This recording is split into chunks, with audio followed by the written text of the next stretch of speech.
So about a month-ish back, me and some friends went to go see the Jujutsu Kaisen movie, which you've either already seen or don't care about in the slightest. But during the previews for that movie, there was a trailer for another movie called Everything Everywhere All at Once, and at the end I thought, damn, that looks kind of fun, and then promptly forgot about it. Cut to a few weeks later, I'm walking out of a pharmacy after buying drugs because I'm hard like that, and thought there is nothing I'd love to do more than sit in the dark and eat popcorn for 2.5 hours. And so I went to my town's local dead mall with a theater in it, and I saw Everything Everywhere All at Once, which I initially laughed at because as far as titles go, it's a bigger mouthful than your dad's dick.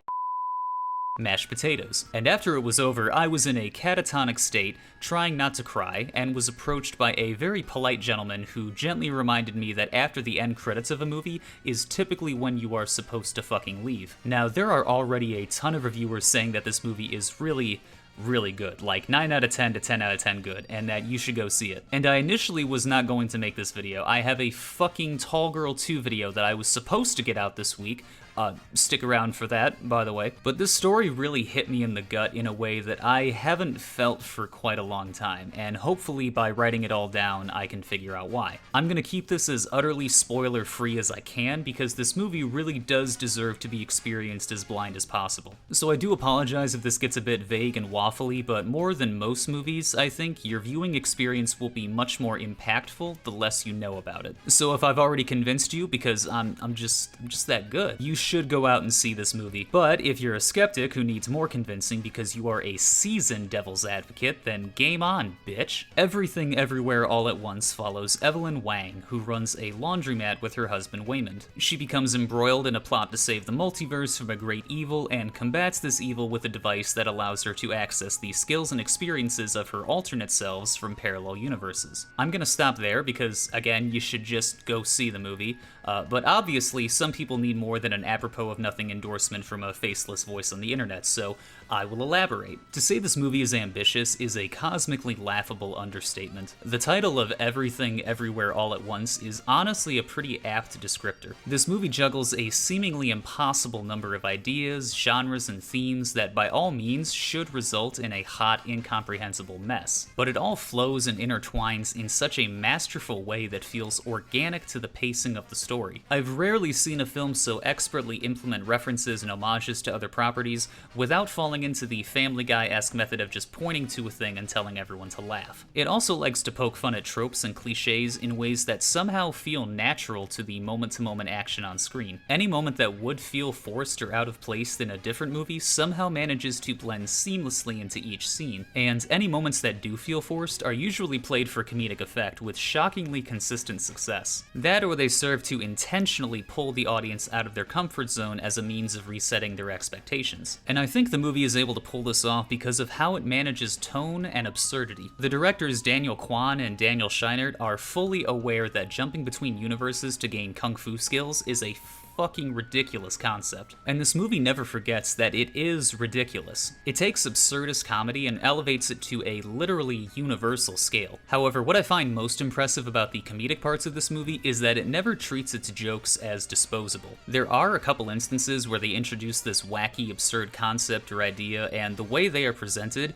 you would think they're supposed to be one-off gags just meant to get an easy chuckle out of the audience. And in a lesser movie, that's all they would be. But then the movie keeps revisiting these concepts and building on them to the point that what I initially thought was just a throwaway visual gag turned out to be a crucial element of the climax that somehow also tied into the core emotional themes of the story at large. As someone who appreciates good writing, I could not be more impressed. These guys are fucking lunatics in the best way. And I think it works partially because the film does a fantastic job at intertwining the dramatic stakes of a scene with the absurdist elements. This means that even in a scene that at face value might be ridiculous and weird, you still feel a sense of tension and anticipation that keeps you engaged on a moment-to-moment basis. I don't think I have ever seen a Chekhov's butt plug executed so masterfully in a film before, and I don't think we'll ever see one again. But while the movie pulls influence from a number of sources, this is an action movie first and foremost, and the action scenes are a blast to watch with some beautifully creative fight choreography. With the premise allowing characters to draw from such a vast array of skills from their alternate selves, it allows the fight scenes to experiment with wildly different styles and techniques. I've always thought good fight scenes are like good improv, at least in terms of how both rely on a sense of flow and building upon themselves in a way that feels natural to the audience. And in this regard, the movie's broad premise really works in its favor, as it ensures the audience literally cannot see where each fight is going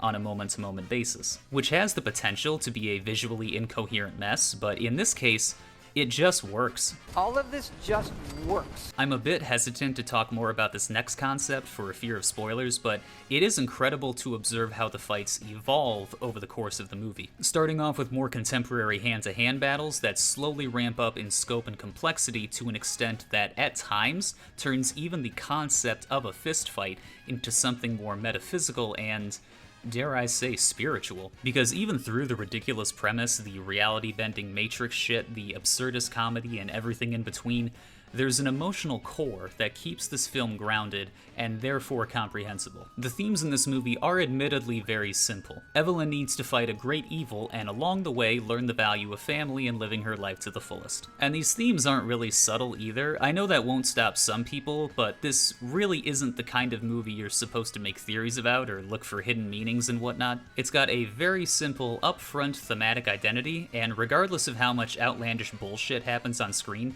the movie never loses sight of what it wants to say. Nihilism becomes an increasingly important theme as the movie goes on, and it is rare to see a movie that confronts this philosophy in a way that not only shows an understanding of the concept, but also presents a definitive, emotionally uplifting interpretation of it that doesn't feel preachy or condescending to the audience. The acting is also a real standout here. A lot of the scenes demand an incredible amount of range from these actors, sometimes requiring them to portray multiple characters in a single scene, and every single one of them delivers in spades. I think Jamie Lee Curtis's performance has been pretty underrated, but part of that comes from the fact that the main cast is just fucking killing it. Michelle Yeoh, Ke Huy Quan, Stephanie Su, all of them give heartfelt performances that elevate this film beyond the already compelling premise. I'm really not used to liking a movie this much. I'm someone who very much enjoys nitpicking a movie's flaws and at times being a contrarian asshole. I went and saw this movie twice, and the second time I really tried to find something about it I didn't like. The pacing, the characters, the action scenes, the soundtrack, the story, the cinematography, and I